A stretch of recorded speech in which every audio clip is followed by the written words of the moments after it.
CBN Universidade, um programa dos alunos e profissionais de comunicação da Universidade Estadual da Paraíba.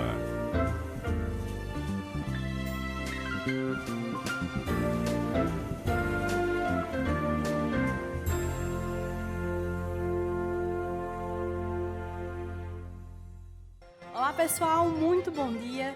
Está no ar o CBN Universidade deste sábado, dia 21 de dezembro de 2019. Esse programa, você já sabe, né? É um laboratório para estudantes de jornalismo pela UEPB e de Educomunicação pela UFCG, que fazem estágio na Coordenadoria de Comunicação da Universidade Estadual da Paraíba. E essa é uma parceria entre a UEPB e a rádio CBN Campina Grande.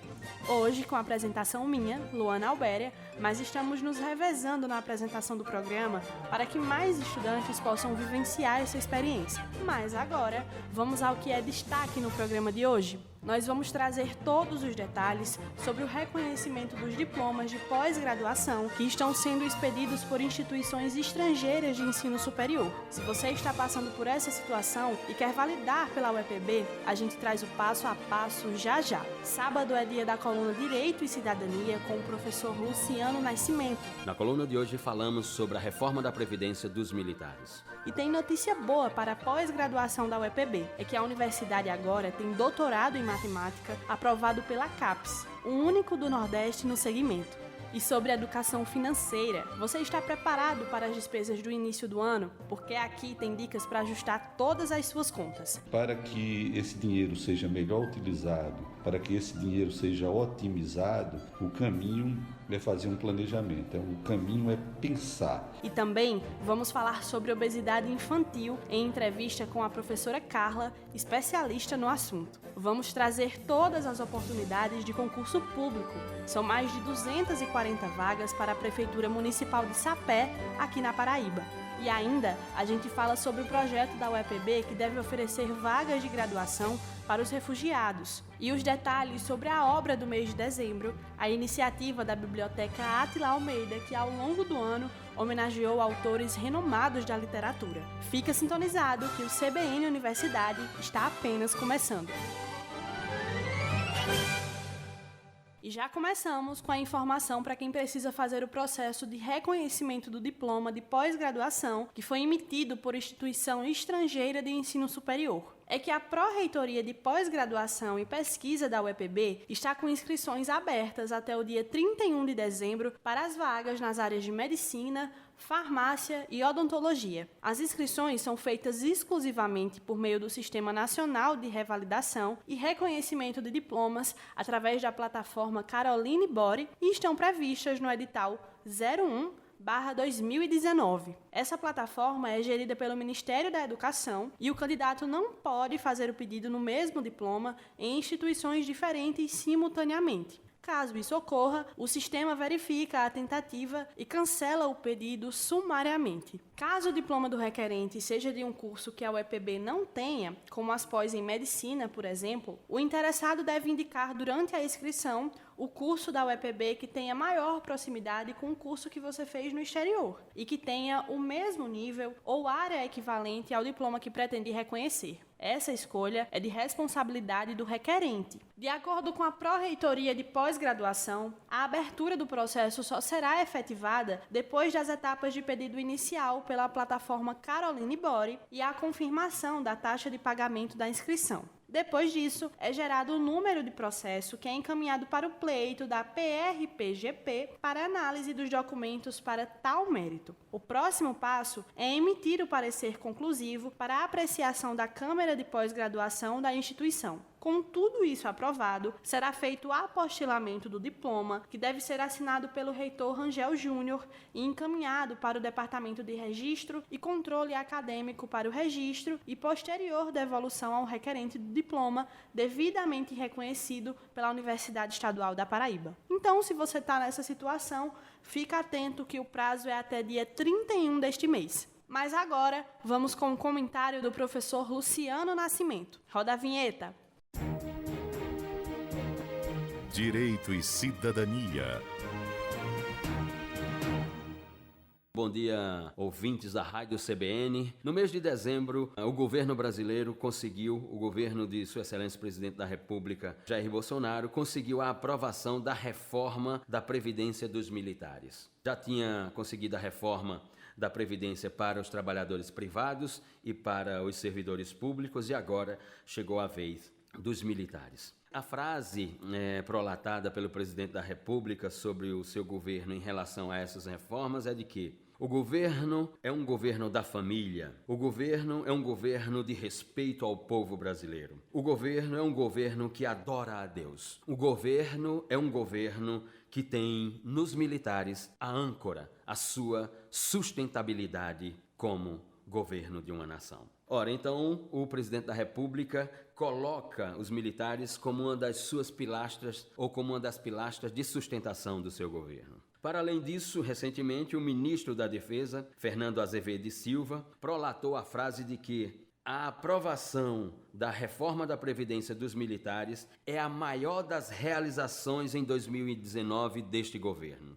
Ou seja, colocou a reforma da Previdência dos militares como a principal reforma do governo Bolsonaro. Ora, e o que é esta reforma da Previdência dos militares? Que inicialmente envolvia só as Forças Armadas, mas depois também envolveu as polícias militares dos estados da Federação e o Corpo de Bombeiro de todos os estados também da Federação. Então nós temos agora uma reforma da Previdência dos militares formada pelas Forças Armadas, Polícia Militar e Corpo de Bombeiros. Todos eles, portanto, fazendo parte agora dessa reforma. Inicialmente, o governo anunciava que a reforma da Previdência dos militares geraria uma economia de 93,5 bilhões de reais nos próximos 15 anos. Entretanto, a forma como a reforma foi aprovada não é ou não se trata apenas de uma reforma, mas de uma reforma acompanhada por um projeto de reestruturação da carreira dos militares. Então, os especialistas em Previdência Social passaram a emitir discursos no sentido de que a reforma, tudo bem, e a reestruturação das carreiras militares. A reforma faria com que o governo economizasse 97,3 bilhões nos próximos 15 anos. Mas o projeto de reestruturação fará com que o governo gaste 86,8 bilhões de reais nos próximos 15 anos. Então, o que significa dizer, por outras expressões, que uma economia de 97,3 mas com gastos de 86,8, o governo só terá nos próximos 15 anos, ou o Estado brasileiro só terá nos próximos 15 anos, uma economia de 10,45 bilhões de reais e não aquela prevista de 97,3 bilhões de reais, já que teve que incorporar à reforma um projeto de reestruturação das carreiras militares, ou seja, as Forças Armadas, a Polícia Militar e os bombeiros. Ora, então o servidor público que está aí à luz fazendo contas para a sua aposentadoria, o empregado, o trabalhador, o operário da iniciativa privada que tem a sua aposentadoria pelo INSS com um teto de R$ 5.839,45, que está com a caneta na ponta do papel para o quê? Para fazer as contas se ainda terá aposentadoria. Então vamos aos pontos dessa reforma da Previdência dos militares, que, volto a repetir, envolve as Forças Armadas, envolve a Polícia Militar e o Corpo de Bombeiro de todos os estados da Federação. O primeiro ponto deles é que, ao chegar ao final da carreira, a aposentadoria dos militares será com o recebimento de salário integral, o último salário da ativa. Digamos que um militar, um coronel do Exército, chegue ao final da carreira com um salário de R$ 39 mil. E ele se aposentará, portanto, com a integralidade dos seus vencimentos, serão os R$ 39 mil. Enquanto que lá na iniciativa privada o teto será, ou o teto é, de R$ 5.839,45. Outro ponto da reforma é que as alíquotas de contribuição variam. Subiram de 7,5% para 9,5% no ano de 2020 e para 10,5% no ano de 2021. Essas são, portanto, as alíquotas de recolhimento dos militares. Um terceiro ponto é a ideia do tempo de serviço, que será de 35 anos, só que, em havendo 25 anos de atividade, conforme o caso concreto, o militar poderá se aposentar. Um quarto ponto é a aposentadoria compulsória, a denominada aposentadoria compulsória, que quando o militar chega a uma idade tem que se aposentar de qualquer forma, que antes variava entre 44 e 66 anos e agora será entre 50 e 70 anos de idade. Ora, então nós temos diferenciações e distinções entre o que receberão os militares, as Forças Armadas, a Polícia Militar, o Corpo de Bombeiro, e o que receberão os empregados, operários, trabalhadores do mundo privado e os servidores públicos. Essa reforma dos militares não saiu exatamente como o governo anunciou à população brasileira, a todos os trabalhadores, servidores públicos, enfim, de que os militares teriam também que dar sua parcela de contribuição para a reestruturação financeira e fiscal do Estado brasileiro, o que não ocorreu. Se não tivesse ocorrido a reestruturação das carreiras militares com um gasto estimado em 86,8 bilhões de reais, nós teríamos uma economia de 97,3 bilhões de reais nos próximos 15 anos. Mas como a reestruturação custará isso, a economia será unicamente e exclusivamente de 10,45 bilhões de reais para o Estado brasileiro. Ou seja, a reforma da Previdência dos militares, ou a reforma da Previdência do que envolve Forças Armadas, Polícia Militar e Corpo de Bombeiro, é uma reforma que não é tão reforma assim. Muito obrigada, professor Luciano. Agora é hora de intervalo bem rapidinho, mas na volta tem as dicas de português com o professor Edson Tavares e os detalhes do novo doutorado em matemática da UEPB, aprovado pela CAPES. E ainda hoje a gente fala sobre educação financeira e tem uma entrevista com a professora Carla sobre obesidade infantil. Fica sintonizado que o CBN Universidade volta já já. CBN Universidade, na CBN Campina Grande. CBN Universidade de volta e já com a informação que a Coordenação de Aperfeiçoamento Pessoal de Nível Superior, a CAPES, aprovou o doutorado profissional em ensino de ciência e educação matemática da UEPB. O programa de pós-graduação em ensino de ciências e educação matemática, o PPG-100, já tem 2 mestrados, um acadêmico e outro profissional. Agora, com a aprovação do doutorado, o único aprovado no Nordeste, a UEPB está entre os 7 do país com doutorado na área de ensino da CAPES. A pós-graduação deve trabalhar em 3 linhas de pesquisa: cultura científica, tecnologia, informação e comunicação, história, filosofia e sociologia das ciências e da matemática, e a terceira linha, metodologia, didática e formação do professor no ensino de ciências e educação matemática, e já inicia as atividades com o conceito 4 da CAPES. A aprovação do doutorado em todas as instâncias é o resultado de um trabalho coletivo em construção, envolvendo professores, técnicos administrativos, alunos e até ex-alunos e ainda setores administrativos da instituição, como a Reitoria Central, a Pró-Reitoria de Gestão de Pessoas e a Coordenadoria de Relações Internacionais. O próximo passo agora é abrir seleção para a primeira turma do doutorado profissional em ensino de ciência e educação matemática da UEPB. A expectativa é que o edital seja divulgado no mês de março do ano que vem, com 10 vagas para doutorandos de turmas pioneiras. As aulas do doutorado serão ministradas no Centro de Ciências e Tecnologia, o CCT, no Campus 1 em Bodocongó, aqui em Campina Grande.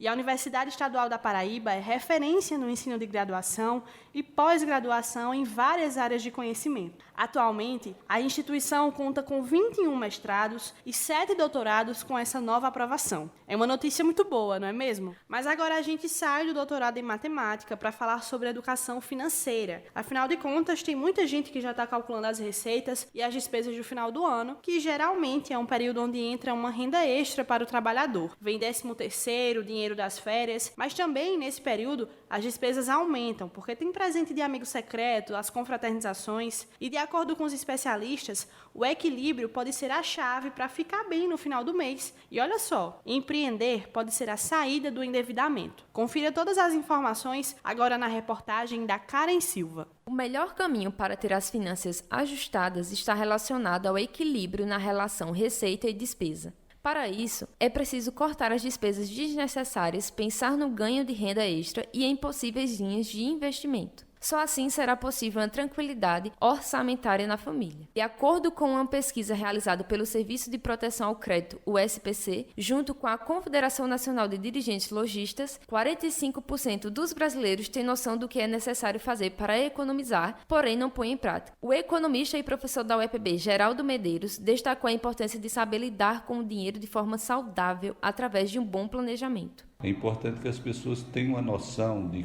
quanto dinheiro tem e, ao mesmo tempo, quais são as necessidades inevitáveis que elas têm, quais são os sonhos, quais são os supérfluos que as pessoas querem comprar, e para que esse dinheiro seja melhor utilizado, para que esse dinheiro seja otimizado, o caminho é fazer um planejamento, o caminho é pensar. E acho que as pessoas pensam e falam muito pouco sobre dinheiro. Dinheiro todo mundo fala no dia a dia, mas conversar sobre as prioridades as pessoas conversam pouco. Eu acho que as famílias deveriam falar mais sobre isso. Despesas como água, luz, aluguel ou prestação de imóveis e feiras são consideradas fixas, pois são gastos mensais essenciais e inevitáveis. Especialistas indicam fazer planilhas com receitas e despesas para direcionar os gastos mensais. Educação financeira para dar certo depende de esforço. Ter dívida no Brasil é um péssimo negócio, mas existe uma maneira de sair dela de acordo com o professor. A primeira coisa é saber quais são as despesas obrigatórias, quais são as despesas inevitáveis. Feito isso, quais são as despesas que eu posso eleger durante um determinado período. Eu acho que é um exercício muito simples e só isso sendo feito já dá um alívio muito grande. É muito importante que as pessoas não comprem porque viram na vitrine, as pessoas não comprem porque viram na televisão, mas que as pessoas comprem a partir de um planejamento e tendo a consciência e a tranquilidade de que aquela compra ela não vai trazer dor de cabeça no futuro.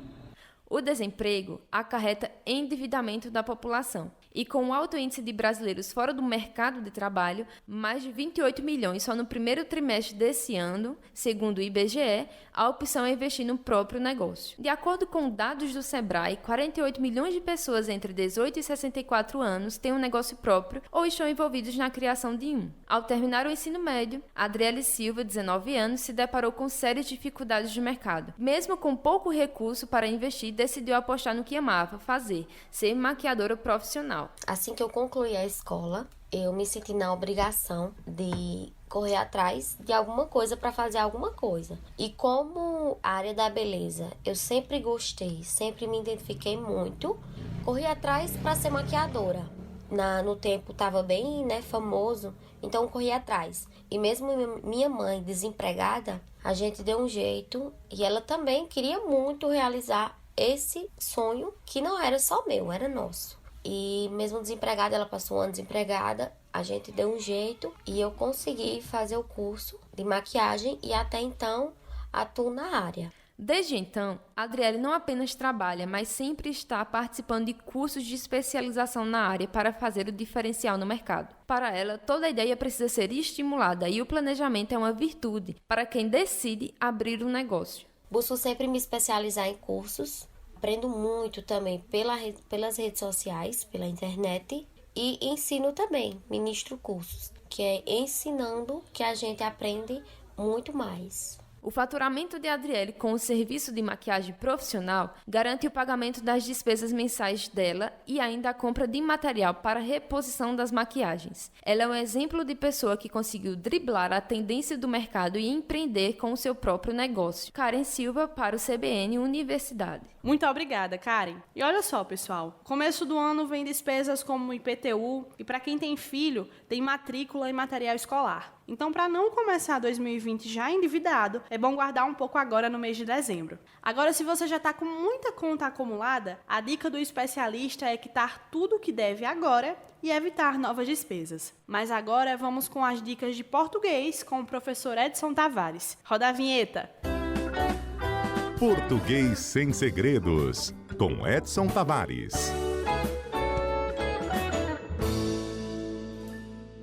Bom dia, gente. Em princípio, vamos dizer que nossa língua portuguesa é muito bonita. Epa, bateu a dúvida agora. Em princípio, estará correto? Não seria a princípio? Bem, vamos dar uma pesquisada nessa questão enquanto respondemos a pergunta que o Matheus nos enviou. Olá, meu nome é Matheus Marques e eu gostaria de saber onde e como usar o enfim junto e o enfim separado. Bom dia, Matheus. Muito obrigado por sua participação em nosso quadro Português Sem Segredos. É o seguinte, amigo, o enfim junto, formado pela preposição em mais o substantivo fim, é um advérbio de tempo, significando finalmente, ou então por fim. Vamos ver um exemplo de cada um. Aquela tão esperada frase que os noivos se dizem no dia do casamento. Enfim, sós. Quer dizer, finalmente sozinhos. A outra frase. Já terminamos o trabalho, podemos, enfim, descansar.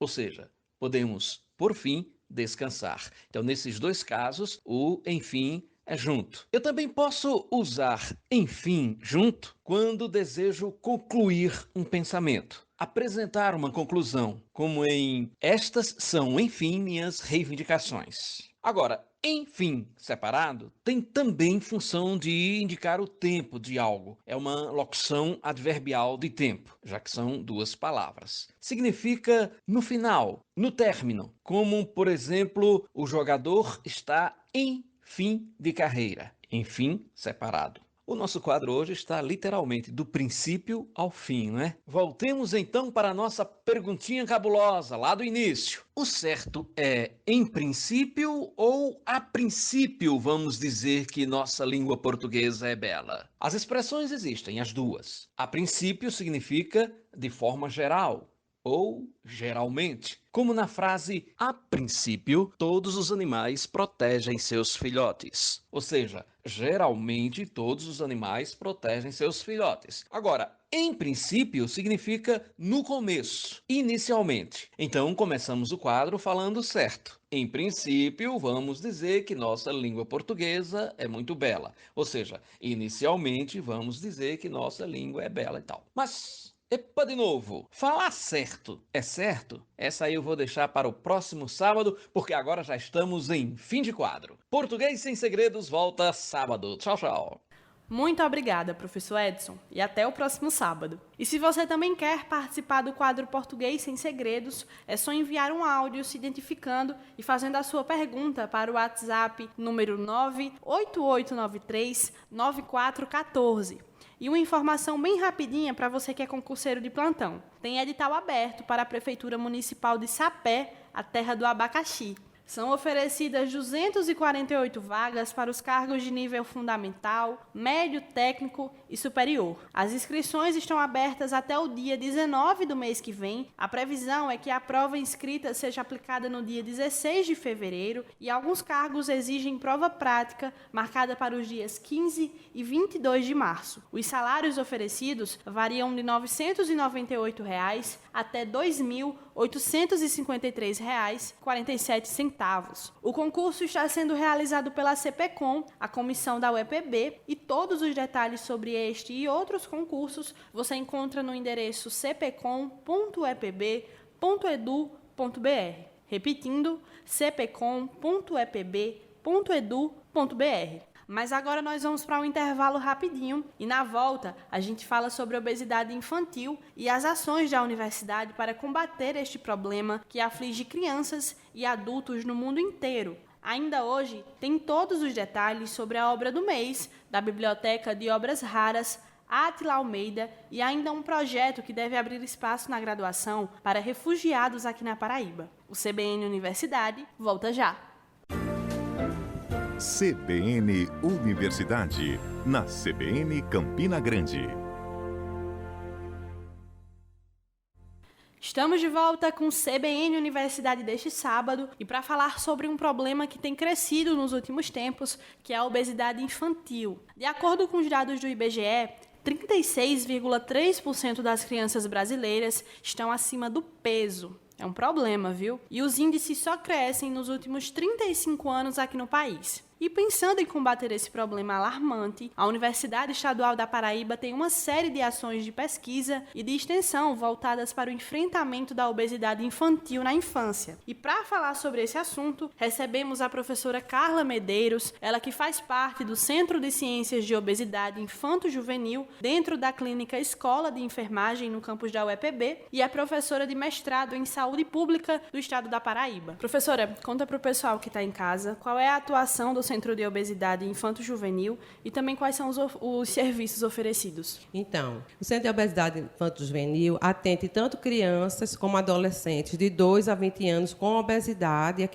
que são atendidos no Sistema Único de Saúde de Campina Grande ou nas cidades circunvizinhas. Além disso, ele também contribui para a formação de alunos da graduação das diversas áreas, fisioterapia, psicologia, enfermagem, farmácia, tá? Como também de pós-graduação, já inserindo eles na temática hoje, que é um grande problema de saúde pública, que é a obesidade. E quanto mais precocemente ela for detectada e tratada, melhor será o impacto na saúde desse indivíduo, como também para a saúde pública. Professora, ao longo do tempo de atuação desse projeto, conta pra gente quais são os resultados positivos, quais são as experiências. Então, a obesidade, hoje considerada uma doença, uma doença crônica, e além de ser uma doença, é fator de risco para várias doenças, como diabetes e hipertensão. E por ter vários fatores associados a ela, muitas vezes o seu controle é difícil. Mas nós publicamos um trabalho na revista da USP,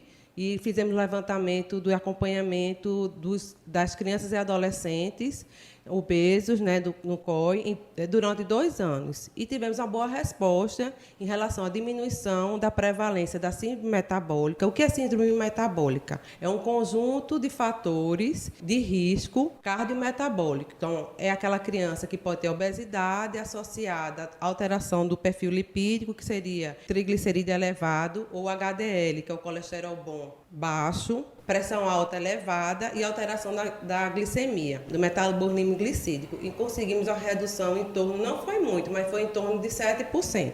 Além disso, também tivemos redução naqueles que apresentavam obesidade grave, que é um grau de obesidade maior, que tem a maior probabilidade também de estar associado a essas complicações cardiometabólicas, aparecimento de crianças com estado nutricional normal, ou seja, foi só 3%, mas eu considero um resultado.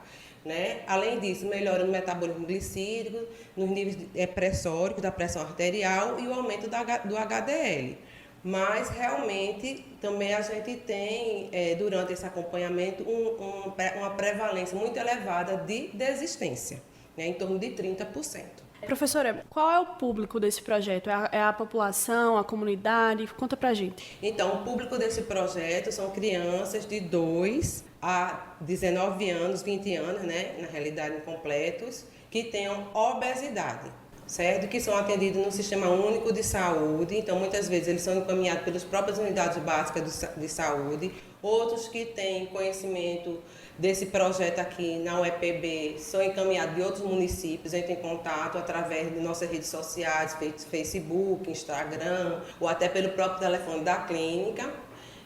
E também trabalhamos junto com o programa de saúde na escola, detectando as crianças com obesidade e encaminhamos aqui para o Centro de Obesidade Infantil. E agora que a gente vai entrar, as atividades da universidade vão entrar em recesso, como que esse público faz para ter acesso aqui às atividades do centro? Retomando a atividade em 2020, certo? Então, o que a gente está orientando é que eles entrem em contato aqui na clínica, o telefone é 3315-3334, ou através das redes sociais, no Instagram, @COI-UEPB junto, o Facebook, Centro de Obesidade Infanto-Juvenil, infanto com I maiúsculo e juvenil com J maiúsculo, tudo junto, certo?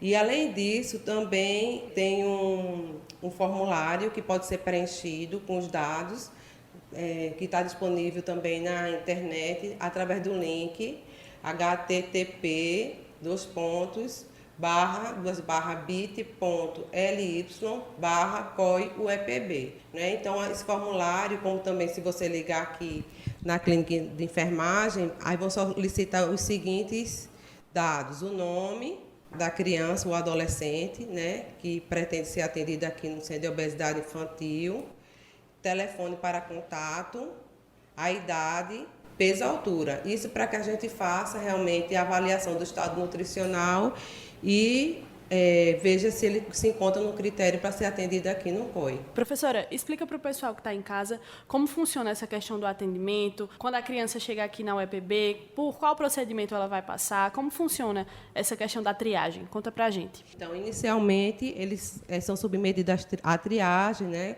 É realizado o peso, estatura, calculado em massa corpórea para fazer a classificação nutricional, né? Realmente, verificando que há uma obesidade, ele vai integrar ao programa aqui, né, de obesidade infantil, com um aspecto, uma abordagem multidisciplinar, certo? Após isso, eles participam sempre de uma atividade educativa, que é muito importante para que haja empoderamento tanto das crianças, adolescentes, como dos seus pais ou responsáveis sobre a obesidade infanto-juvenil. Quais são as causas, o que podemos fazer para diminuir, né, a ingesta calórica, aumentar a atividade física, enfim, na atividade de educação, né, de ação educativa, a interação entre eles, da própria experiência, as dificuldades, que todo mundo tem dificuldade. Quem já teve vontade de se alimentar, né, comer uma fatia de bolo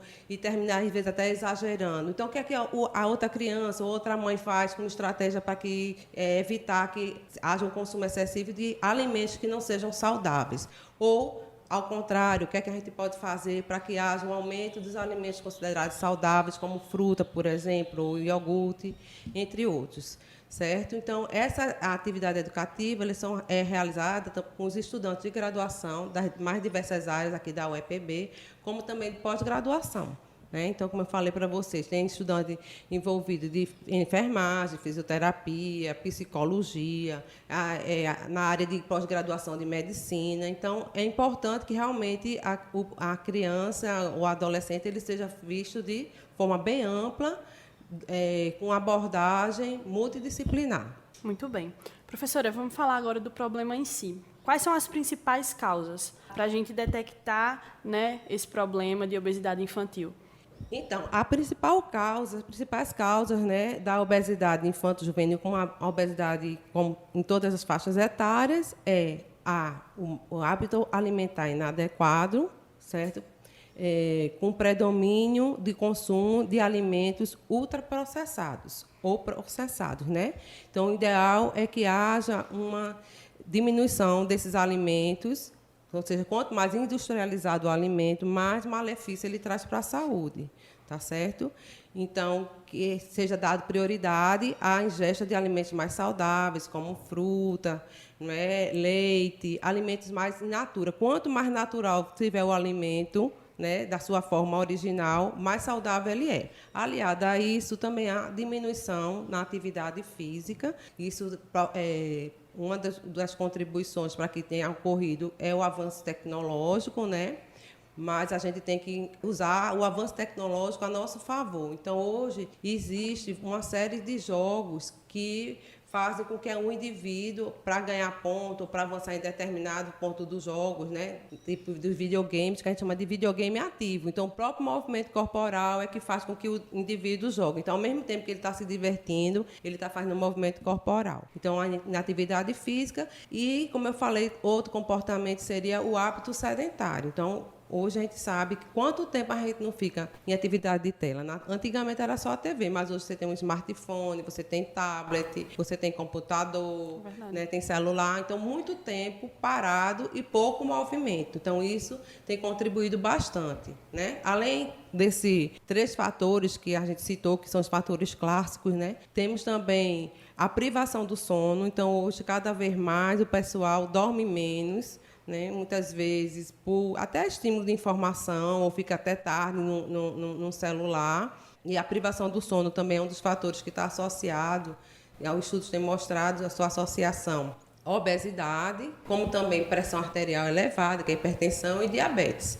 Tá? E também a ansiedade. Hoje a população, talvez até pelo tempo corrido, pela a pouca socialização, né, tem repercutido muito na saúde mental e isso também tem contribuído para o aumento do peso. Muito interessante, né, que as crianças, os pais façam com que as crianças participem, né, da alimentação, até da escolha do prato, de que deve, né, se alimentar, tipo no almoço, o que é que deve ter no almoço, uma verdura, né, legumes. E isso deve ser introduzido desde cedo. E aí, outro ponto que é muito importante é a realização da refeição com os pais, porque nesse momento os pais é um momento que você pode perceber, né, o que a criança está se alimentando e orientando a eles também sobre a importância de comer um feijão, né? Hoje a gente vê a PENSE, que é a pesquisa nacional da saúde do escolar, ele mostra que só 60% dos nossos adolescentes consomem feijão. E menos de 50%, em torno de 30 e pouco, consomem frutas ou verduras. Então, a gente tem, nesse momento de compartilhamento, né, da alimentação, é muito importante, até porque o comportamento também ele é copiado. Se eu tenho meu pai que se alimenta de forma adequada, eu vou tender a imitar o que meu pai, minha mãe e meus familiares estão fazendo, né? Muito bem. Professora, a gente está encerrando agora a entrevista. Muito obrigada pela participação da senhora aqui no CBN Universidade, viu? Obrigada, Luana. E ainda falando na briga de muitos brasileiros com a balança, o Núcleo de Educação e Atenção em Saúde, o NEAS da UEPB, está com um projeto de extensão com o objetivo de prevenir e controlar a obesidade da população campinense. As atividades são voltadas para o público adulto com idade entre 20 e 60 anos e acontecem no Museu de Arte Popular da Paraíba, ali às margens do Açude Velho. São 2 dias na semana, no turno da noite, com acompanhamento nutricional, farmacológico, psicológico e físico para as pessoas que estão na condição de obesidade ou sobrepeso. O trabalho é feito a partir de estimulação à prática de atividade física, como caminhadas, aulas de ritmo, oficinas de relaxamento, palestras psicoeducativas e orientação com nutricionistas. Todos os profissionais e estudantes que atuam nesse projeto são ligados ao NEAS da UEPB e as ações têm o apoio do Grupo de Estudos e Pesquisas em Saúde, Doença e Direitos Sociais. Então, além do acompanhamento feito com crianças na clínica Escola de Enfermagem da UEPB, a instituição também atende a comunidade fora dos muros. Então, se você está passando ali pelo Museu dos Três Pandeiros e vê um pessoal numa aula coletiva, ou até mesmo com equipamentos de massagem, tenda de orientação, dá uma paradinha e aproveita o serviço que é para você e para a comunidade. Agora vamos de intervalo bem rapidinho e na volta falamos sobre o projeto A Obra do Mês da Biblioteca de Obras Raras, Átila Almeida, e sobre uma outra iniciativa que garante vagas para refugiados nos cursos de graduação da UEPB. O CBN Universidade volta já. CBN Universidade, na CBN Campina Grande. Estamos de volta e agora para falar sobre a criação de vagas em cursos de graduação da Universidade Estadual da Paraíba, especificamente para refugiados que estão morando nas cidades onde tem os campos da UEPB. O programa foi aprovado pelo Conselho Universitário da instituição e quem tem os detalhes é o repórter Ricardo Júnior. Vamos ouvir. Guerras, pobreza extrema, repressão política e religiosa são alguns dos motivos que fazem milhares de pessoas atravessarem as fronteiras dos países e continentes em busca de melhores condições de vida. Conforme um levantamento realizado pelo Comitê Nacional para os Refugiados e pelo Alto Comissariado das Nações Unidas para os Refugiados, em dezembro de 2018, o Brasil contabilizava mais de 11 mil refugiados. O número de solicitações de reconhecimento ultrapassava os 160 mil. São sírios, angolanos, colombianos e venezuelanos que se arriscam diariamente na luta por um recomeço. Com o objetivo de contribuir no enfrentamento da crise global de refugiados, o Conselho Universitário da UEPB, o CONSUNE, aprovou a criação de um programa para a oferta de vagas em cursos de graduação para pessoas na condição de refugiados, apátridas e imigrantes com visto temporário de acolhida humanitária. O coordenador de Relações Internacionais, Cláudio Lucena, destaca que a iniciativa vai possibilitar que as pessoas em situação de vulnerabilidade ingressem no ensino superior. A ideia era exatamente colocar a UEPB dentro do quadro de instituições, né, que tem essa possibilidade regimental de intervir com o que lhe compete fazer, que é a educação superior, nessa crise global de refugiados, que dessa vez nos tocou muito próximo, né? Segundo o Ministério Público Federal aponta que há, somente do início da crise da Venezuela até agora, 350 cidadãos refugiados desse país, recebidos na condição de refugiado, ou pelo menos pedindo a condição de refugiado, 350 pessoas, para não falar de outras que eventualmente também cheguem ao Estado, né? São pessoas, infelizmente, há pessoas nesse contingente que não tem a preparação suficiente para acompanhar um curso superior e, infelizmente, em relação a essas pessoas, ainda não é essa intervenção a nossa ideia. Precisamos continuar a pensar em qual é o nosso papel em relação a isso, mas para as pessoas que eventualmente estejam em idade e em condição, né, de acompanhar um curso superior e que tenham tido essa possibilidade interrompida simplesmente pela condição, né, de precisar fugir do seu lugar, de deixar o seu lugar de origem por causa dessa questão humanitária. Para essas pessoas, a gente vai, pela primeira vez, conseguir, de uma forma regimental, padrão, protocolar, né, prevista, a acolhê-los. A Pró-Reitoria de Graduação ficará responsável pela elaboração do edital e também pelo processo seletivo, cujo ingresso será dado a partir das vagas remanescentes, como explica o professor Cláudio Lucena. Nós tínhamos 12 bolsas, né, para esse programa. 2 delas eram para coordenadores de idiomas, porque uma coordenava o português como língua estrangeira, outro coordenam ainda, né, português como língua estrangeira, e outro coordena a língua espanhola. A bolsa para a língua inglesa vinha do Ministério da Educação e nós ficamos sem ela. Então, essa é uma tentativa de nós cobrirmos, essa foi uma tentativa regimental, né, da gente cobrir essa deficiência que foi causada por essa alteração do programa pelo governo federal, pelo Ministério da Educação. Evidentemente que isso vai ser alinhado, né, ainda com Procuradoria e com os setores responsáveis por executar esse orçamento, mas nós entendemos que é estratégico porque parte, para nós, por exemplo, da Coordenadoria de Relações Internacionais, idiomas estrangeiros são a ferramenta através da qual a gente internacionaliza nossas ações. E principalmente se a gente está relacionando um trabalho que está sendo tão bem desenvolvido, que tem ajudado a posicionar nossos servidores, professores e alunos. Cláudio Lucena ainda ressaltou o empenho da professora do curso de Relações Internacionais, Andréa Maria Calazans, do campus de João Pessoa, na criação do programa de acolhimento aos refugiados, por incluir o desenvolvimento de políticas públicas de ingresso e permanência de refugiados nas atividades. A UEPB passa a firmar uma parceria com o Alto Comissariado das Nações Unidas para Refugiados. A iniciativa revela o pioneirismo da instituição, que foi a primeira da região Nordeste a realizar uma proposta dessa natureza.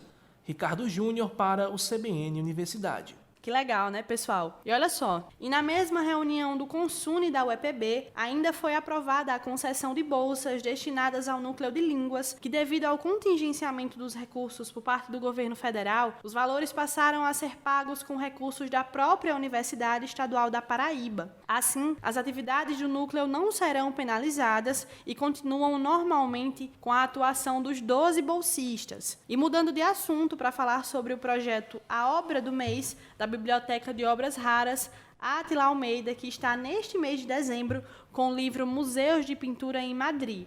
Você já ouviu falar desse projeto aqui no CBN Universidade e é uma iniciativa que todo mês escolhe uma obra do acervo para ser explorada.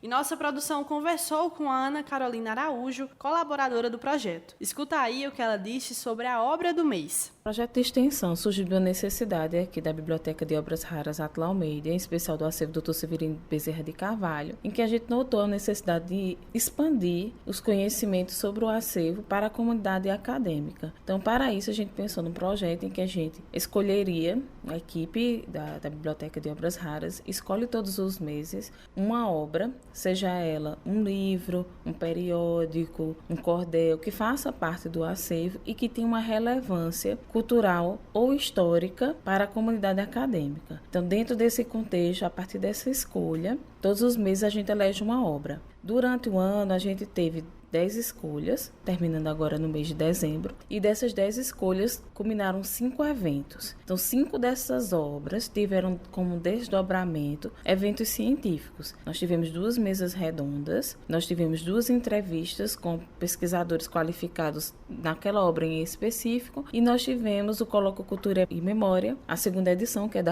promovido pelo Sistema Integrado de Bibliotecas e pelo acervo Dr. Severino Bezerra de Carvalho. E este mês de dezembro, para encerrar as atividades, nós escolhemos uma obra que é bastante significativa, que é o acervo de Dr. Bezerra, porque é um acervo que contempla uma diversidade muito grande de obras que vai além da literatura. Então, a gente escolheu uma obra que trata sobre as artes. O livro Museus de Pintura em Madrid, que é de Bernardino de Pantorba, é uma obra que está escrita em língua espanhola, assim como outras obras do acervo que estão em língua estrangeira, e onde o autor ele fez uma compilação e uma análise de diversos museus em Madrid, mostrando a composição da arquitetura e do acervo daqueles museus. Então, é uma obra para quem estuda as questões culturais, as questões artísticas, em especial a questão da arte plástica, é importante. Então, foi esta obra escolhida para a gente encerrar o projeto de extensão Obra do Mês. E a Biblioteca de Obras Raras Átila Almeida funciona no prédio das Pró-Reitorias, no primeiro andar, no campus de Bodocongó. A visitação no local para grupos precisa ser agendada previamente através do telefone 3315 3424 ou diretamente no site da UEPB. É só preencher o formulário de agendamento de visita com pelo menos 2 dias de antecedência. E na próxima terça-feira, dia 24, já é véspera de Natal, e nós que fazemos o CBN Universidade agradecemos a sua audiência e desejamos a todos um Natal repleto de amor entre as famílias e que todos possam se confraternizar na paz e agradecer pela dádiva da vida. Um Feliz Natal para todos os ouvintes da CBN Campina Grande, a rádio que toca notícia. E assim a gente encerra a edição do CBN Universidade de dezembro, o programa que é fruto de uma parceria entre a Universidade Estadual da Paraíba e a rádio CBN Campina Grande. Hoje, o CBN Universidade teve a apresentação minha, Luana Albéria, e a produção é dos estudantes de jornalismo da UEPB e Educomunicação pela UFCG. A supervisão e edição é da Coordenadoria de Comunicação da UEPB e a edição e finalização de Apolo Ricarte e Jorgito. Direção Hipólito Lucena. E olha só, se você perdeu algum programa, acessa lá o canal Rede UEPB no YouTube, que tem todas as edições do CBN Universidade e você pode ouvir quando e na hora que quiser. Agora você continua com a programação da CBN Campina Grande, que tem muita informação para você. O CBN Universidade volta sábado que vem. Até a próxima! CBN Universidade, na CBN Campina Grande.